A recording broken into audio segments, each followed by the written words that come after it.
Y la penitencia por este crimen pudo ser el motivo de que decidiera reconstruir el templo de Hattusha.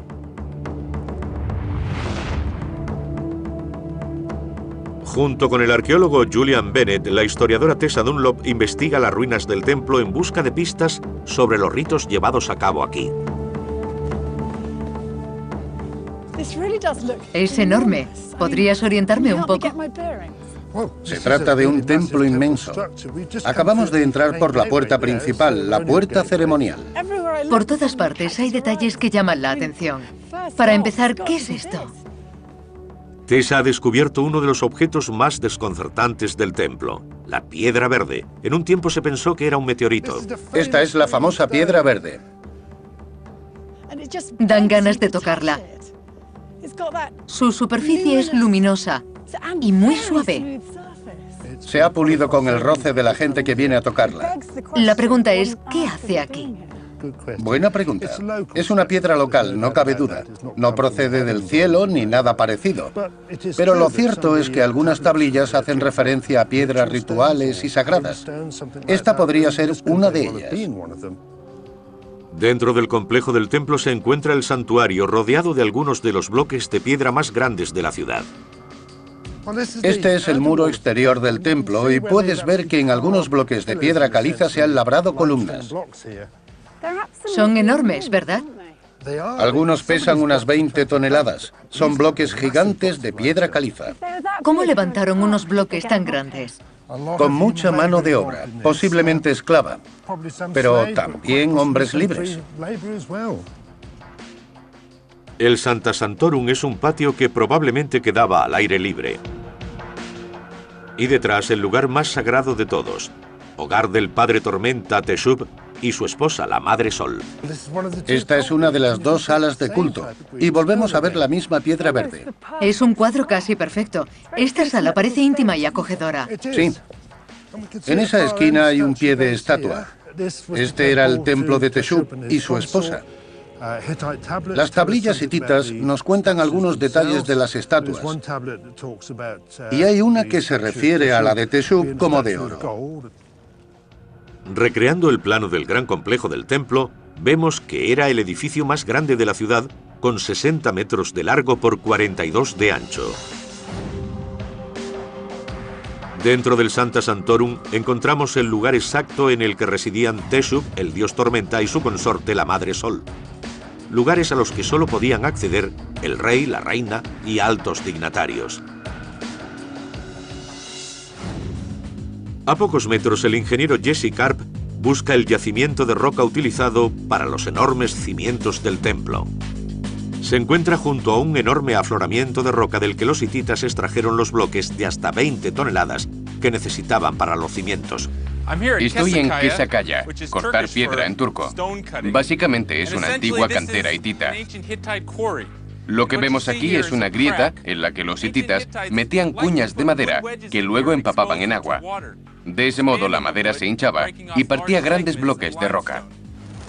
En el museo local de Corum, el arqueólogo Thomas Zimmerman muestra al investigador Jesse Karp una reconstrucción de los grandes muros del templo. Obviamente esto es una sección transversal de un antiguo edificio hitita. ¿Podrías hablarme de los métodos de construcción que utilizaban? Por supuesto. Esencialmente se trata de unos cimientos de piedra caliza y un bastidor de madera con ladrillos de barro como superestructura, cubierta por un techo plano de tablas sellado con barro. Las construcciones modernas van fijadas a los cimientos. ¿También las hititas? Sí. Esto de aquí es un doble agujero preparado para fijar el bastidor de madera a los cimientos de piedra. ¿Cómo hicieron un agujero así hace miles de años? Con un taladro de bronce. Para demostrar la forma de perforar de los antiguos hititas, Jesse cuenta con el guía local de Hattusha, Anan Ozel. Aquí tenemos una réplica de un antiguo taladro hitita. Los obreros podían perforar hasta 7 centímetros a la hora con uno de estos artefactos. Vamos a demostrar cómo funcionaban. El taladro tiene una pieza de bronce que gira sobre la roca dura, haciendo un agujero tubular, que se usa como punto de fijación para el armazón de madera y ladrillo del templo. A partir de una investigación detallada podemos reconstruir el modo en que los hititas levantaron su gran templo hace 3.500 años. Comenzaron con enormes bloques de piedra caliza que colocaron como cimientos y rellenaron de escombros. A continuación añadieron una estructura de madera que rellenaron con ladrillos de barro y enyesaron para crear paredes de más de 12 metros de altura. El gigantesco y laberíntico Gran Templo fue uno de los más imponentes del mundo antiguo. Para los hititas, las estatuas de la Madre Sol y el Padre Tormenta eran mucho más que ídolos, eran representaciones vivas de los dioses en la tierra. Las tablillas también hablan de los rituales para las estatuas de los dioses. Debían ser lavadas y vestidas a diario. Una de ellas tenía ropajes de oro. También había que alimentarlas, entretenerlas. Se trataba de un sistema religioso muy controlado y estructurado. Pero el Padre Tormenta y la Madre Sol no eran los únicos dioses a los que rendían homenaje. En la parte más alta de Atusha se encuentran los restos de más de 30 edificios. Hace 3.500 años eran templos dedicados a los dioses de los pueblos conquistados. La joven esposa de Hattusili, Pudajepa, era sacerdotisa de un reino conquistado por los hititas y cuando su pueblo pasó a formar parte del imperio, sus deidades fueron incorporadas a la religión. El imperio hitita estaba formado por gente de procedencias muy diferentes. No todos eran hititas. Había distintos grupos con distintos dioses. Así que era una especie de conglomerado de templos dedicados a distintos dioses para contentar al pueblo. Exacto. Debido a eso, los hititas eran llamados el pueblo de los 1000 dioses. Pero no fue una religión lo que unió a todos los pueblos del imperio. Sus archivos revelan que más importantes eran sus leyes. Los hititas eran conocidos como el pueblo de los 1000 dioses. Pero también podría decirse que eran el pueblo de las 1000 leyes, ya que éstas regían todos los aspectos de su vida. La ley hitita era rica y detallada y abarcaba desde el divorcio hasta los límites legales de la autoridad del rey. A diferencia de cualquier otro pueblo de su época, los hititas tenían un sistema legal más preocupado por la práctica que por los castigos. Una de las tablillas ofrece un buen ejemplo del punto de vista hitita sobre la ley. Me refiero a la compensación. Básicamente dice que si una persona quema accidentalmente la casa de un vecino, tiene que construirle una nueva. La idea es la compensación, no el castigo. Es muy importante, muy progresista. El aspecto más importante de la ley hitita era el acuerdo. La astucia diplomática era su gran arma secreta. Forjando su imperio daban a elegir a sus rivales. Se unían a ellos pacíficamente o los aplastaban por completo. Muchas de sus conquistas tuvieron lugar sin desenvainar una espada. Su mayor acuerdo, considerado el primer tratado de paz internacional de la historia, se encuentra en Estambul, una ciudad turca a horcajadas entre Europa y Asia. Aquí la historiadora Tessa Dunlop descubre el motivo secreto que oculta el tratado y las pistas que la ayudarán a entender por qué desapareció el imperio de la historia. Nuestros investigadores intentan descubrir qué le sucedió a Atusha, capital de los hititas, un antiguo pueblo de la Biblia. Hasta el momento han desentrañado algunos de sus grandes secretos constructivos y han recreado el aspecto que tenían sus grandes edificios y fortificaciones hace más de 3000 años. Ahora la historiadora Tessa Dunlop ha viajado a Estambul, la ciudad más grande de la actual Turquía, para intentar averiguar por qué desapareció de repente el imperio hitita cuando parecía estar en la cima de su poder. Estoy en el centro de Estambul, que a menudo suele citarse como la cuna de la civilización, pero en realidad el primer imperio unificado políticamente en Anatolia, que ocupa la mayor parte de la actual Turquía, fue el hitita. Obviamente ellos nunca llegaron hasta Estambul, entonces no existía, pero ahora muchos de sus grandes tesoros están aquí. Estambul es una ciudad de contrastes situada entre Asia y Europa.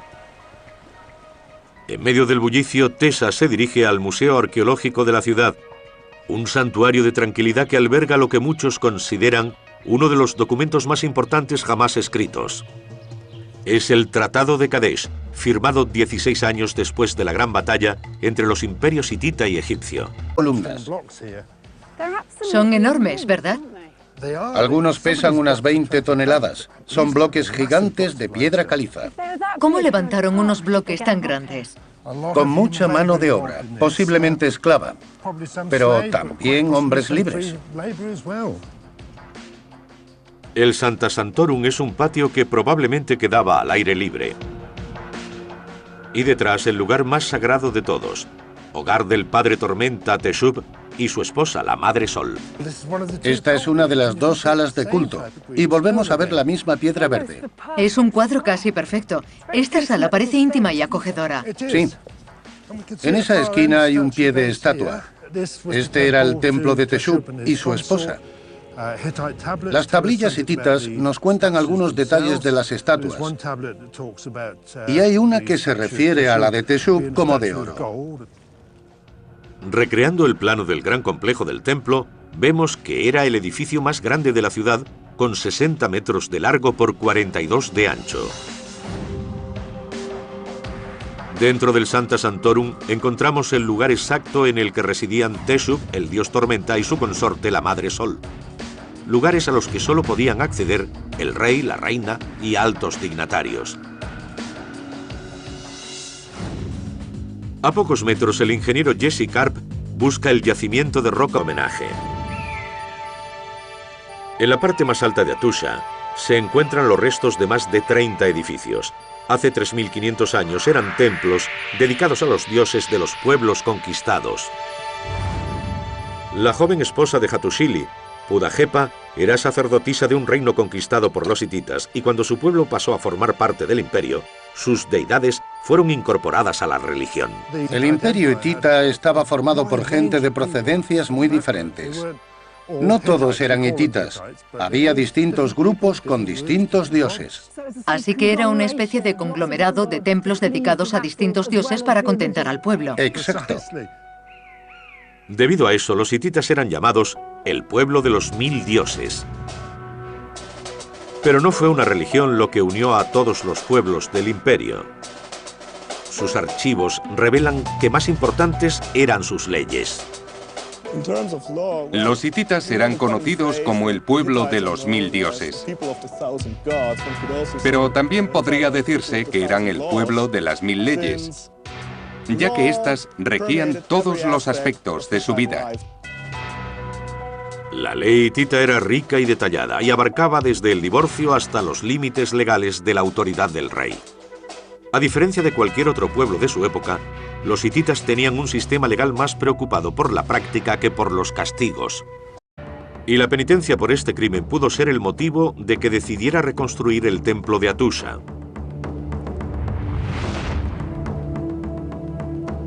Junto con el arqueólogo Julian Bennett, la historiadora Tessa Dunlop investiga las ruinas del templo en busca de pistas sobre los ritos llevados a cabo aquí. Es enorme. ¿Podrías orientarme un poco? Se trata de un templo inmenso. Acabamos de entrar por la puerta principal, la puerta ceremonial. Por todas partes hay detalles que llaman la atención. Para empezar, ¿qué es esto? Tessa ha descubierto uno de los objetos más desconcertantes del templo, la piedra verde. En un tiempo se pensó que era un meteorito. Esta es la famosa piedra verde. Dan ganas de tocarla. Su superficie es luminosa y muy suave. Se ha pulido con el roce de la gente que viene a tocarla. La pregunta es, ¿qué hace aquí? Buena pregunta. Es una piedra local, no cabe duda. No procede del cielo ni nada parecido. Pero lo cierto es que algunas tablillas hacen referencia a piedras rituales y sagradas. Esta podría ser una de ellas. Dentro del complejo del templo se encuentra el santuario, rodeado de algunos de los bloques de piedra más grandes de la ciudad. Este es el muro exterior del templo y puedes ver que en algunos bloques de piedra caliza se han labrado con... de un antiguo taladro hitita. Los obreros podían perforar hasta 7 centímetros a la hora con uno de estos artefactos. Vamos a demostrar cómo funcionaban. El taladro tiene una pieza de bronce que gira sobre la roca dura, haciendo un agujero tubular, que se usa como punto de fijación para el armazón de madera y ladrillo del templo. A partir de una investigación detallada podemos reconstruir el modo en que los hititas levantaron su gran templo hace 3500 años. Comenzaron con enormes bloques de piedra caliza que colocaron como cimientos y rellenaron de escombros.